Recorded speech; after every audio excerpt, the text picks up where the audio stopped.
છોટાઉદેપુર જિલ્લાના નસવાડી તાલુકાના કુકરદા ગામમાં તંત્રના અધિકારીઓ ગામ સુધી ન પહોંચતા બિસ્માર રસ્તાનું સમારકામ જાતે કરવા લોકો મજબૂર બન્યા છે।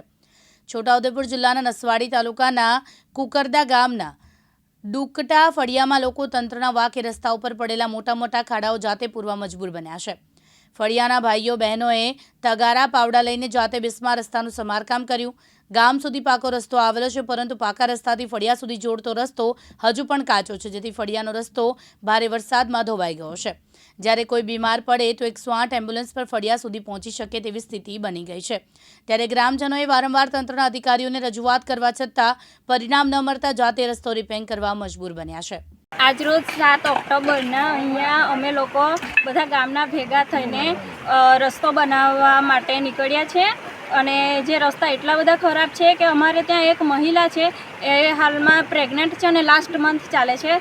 તો એકચ્યુઅલી એમને કંઈક રસ્તો છે નથી, તો 108 તો આવી શકે એવું નથી અને પ્રાઇવેટ વ્હીકલ લઈ જવું પણ અઘરું છે, તો એમને લઈ જવામાં તકલીફ ન પડે એના માટે અમે લોકો ગામના બધા ભેગા થઈને રસ્તો બનાવીએ છીએ। જે ખાડા છે તે પૂરીએ છીએ, તીકમ પાવડા લઈને બધા ગામના ભેગા થયેલી ભાઈઓ અને બહેનો પણ છે સાથે।